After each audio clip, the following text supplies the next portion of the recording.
د طالبانو دفاع وزیر وایي د ملت مشروع غوښتنې باید ومنو. په افغانستان کې د طالبانو د حکومت چارسمبالی دفاع وزیر مولوي محمد یعقوب مجاهد د طالبانو د نظام پایښت د ملت د مشروع غوښتنو له پوره کولو سره وتاړه. دا په یوه اونۍ کې څووم طالب مشر دی چې په یو ډول د خپل مشرتابه تر غوږونو دا ډول غیر مستقیمې نیوکې یا ګیلې رسوي. ښاغلي مجاهد دا څرګندونې کابل کې له افغانستان نه د شوروي ځواکونو د وتلو په مناسبت بې جوړې شوې ناستې ته کړې دي.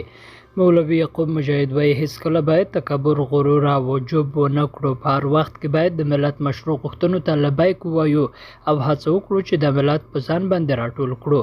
دغه طالب لوړپوړی چارواکی وایي د دوی د حکومت بدیل نشته او که څوک یې بدیل لري یوه بېلګه دې وړاندې کړي، خو ټینګار کوي له هرې ممکنې لارې به د دغه نظام ساتنه کوي.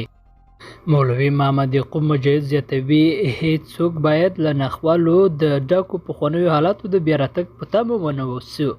د هغه په وینا ټول باید یو بل وزغمي او د ده په ټکو بیا چې دې ته اړتیا پېښه نه شي چې افغانان د بلې خپلواکۍ ګټلو ته مټې راونغاړي.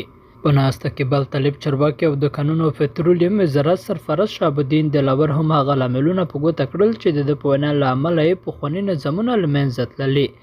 د مشرانو غفلت د ښاغلي دلاور په وینا پخواني نظامونه د مشرانو د غفلت له کبله له منځه تللي.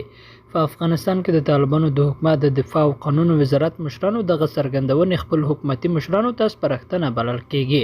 تر دوی وړاندې ځینو نورو طالب چارواکو هم په غیر مستقیم ډول پر خپلو مشرانو نیوکې کړې دي. د کورنیو چارو سرپرست سراج الدین حقاني هم تېره اونۍ پرته له دې چې د چا نوم واخلي ویلي وو د واک انحصار کرکه ډېروي د زغملو نه دی. لیدونکو له ماتې او مننه ښاد شئ.